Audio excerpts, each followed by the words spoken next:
Welcome back to yet another session of Amadeus Exchange.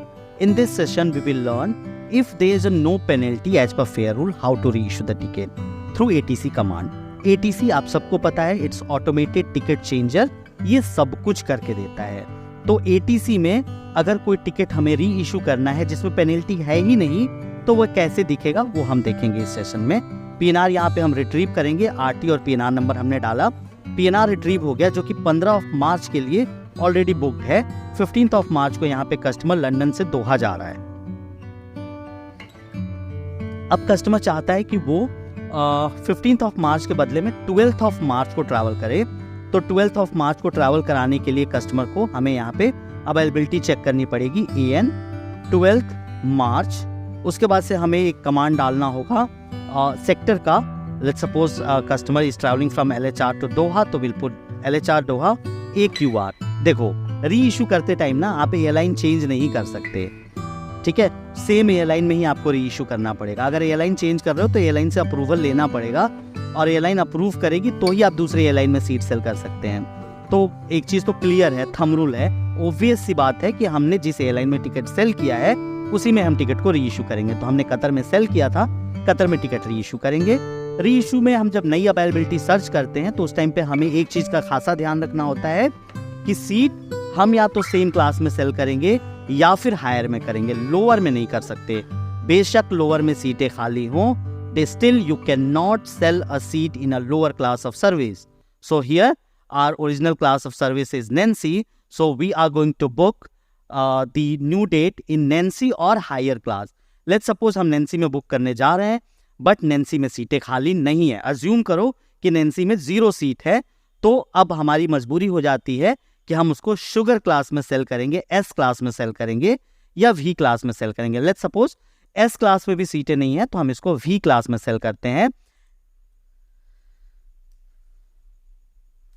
SS1 V1 जैसे enter करेंगे V class में सीटें cell हो जाएंगी। अब यहाँ पे सीट सेल करने के बाद से पुराने ट्रैवल डेट की अभी हमें ज़रूरत है नहीं, तो हम पुराने ट्रैवल डेट को कर देंगे कैंसिल। XE3 पुराना ट्रैवल डेट हमारा हो गया कैंसिल। अब हमारा सिर्फ बच गया है न्यू ट्रैवल डेट जो कि है 12 मार्च के लिए। अब यहाँ पे न्यू ट्रैवल डेट हमें दिख गया। अब हमें यहाँ पे कमांड रन करना होगा FXQ। जैसे ही हम FXQ रन करेंगे ये हमें सब कुछ बता देगा। सब कुछ means each and everything. Like ये यहाँ पे कह रहा है कि आपका ओल्ड बेस फेयर 298 का था, नया बेस फेयर आपका 379 का है, तो बेस फेयर में डिफरेंस है आपका 81 का, और आपका टैक्स डिफरेंस जो है 246 कोई भी डिफरेंस नहीं है। तो यानी आपका जो है टिकट का डिफरेंस यहाँ पे 81, पेनल्टी आपकी 0, यानी टोटल आपको 81 पे करना है, यानी 81 पाउंड पे करना है। यहाँ पे अगर चीज़ें कुछ क्लियर नहीं है तो आप TQR कर सकते हैं और यहाँ पे देख सकते हैं, यहाँ पे चीज़ें थोड़ी सी और डिटेल वे में आपको दिख जाती हैं। ओल्ड बेस फेयर हमारा 298, न्यू बेस फेयर हमारा 379, base fare difference 81, old tax 246, new tax हमारा अगेन 246, टैक्स डिफरेंस 0। सो हमारा टिकट का डिफरेंस बनता है 81 का और पेनल्टी हमारी बनती है 0, यानी टोटल एड कलेक्ट हमें 81 पे करना है। अब हमें यहाँ पे कस्टमर को बताना पड़ेगा, सर अगर आप ये टिकट री इशू कराना चाहते हैं तो आपको 81 पाउंड पे करना पड़ेगा। कस्टमर अगर एग्री कर जाता है तो आप सेव कर देंगे, अगर कस्टमर एग्री नहीं करता है तो आप IR कर देंगे। जैसे आप IR करेंगे पुरानी स्थिति में आ जाएंगे, पुराना सब कुछ पुराने स्टेटस में आ जाएंगे। आपका पुराना जो ट्रैवल डेट था 15 मार्च का वो ऑटोमेटिकली दिखने लग जाएगा यहाँ पे। लेकिन मान लो कि हमारा कस्टमर एग्री कर जाता है तो हम इसको सेव कर देंगे। सेव करने के बाद से देखेंगे हमारा टिकट इमेज जो कि 15 मार्च का है नैन्सी क्लास में, RTI करके चेक करेंगे नया ट्रैवल डेट जो कि 12 मार्च का है विक्टर क्लास में। तो अभी हमें यहाँ पे इसको री इशू करने की ज़रूरत है। टोटल हमें 81 पाउंड पे करना है जो कि यहाँ पे देखो TST में दिखाई भी दे रहा है। TST नंबर है हमारा 5। हम कमांड रन करेंगे TTP ET T5 RT। जैसे हम ये कमांड रन करेंगे हमारा टिकट री इशू हो जाएगा। हम RTTN करेंगे। पहले RTTN में सिर्फ एक टिकट नंबर दिखाई दे रहा था, अब 2 टिकट नंबर दिखाई देने लग गए।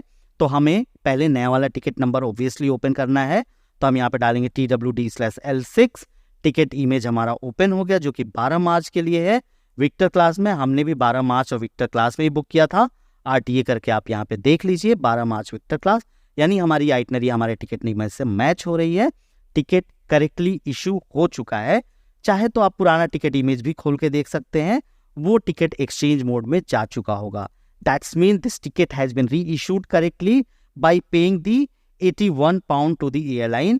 No penalty was paid here, only fare difference which is 81, and that has been paid to the airline, and ticket has been reissued for the 12th of March. Thank you so much for watching this video. We'll meet on the next session. Bye bye.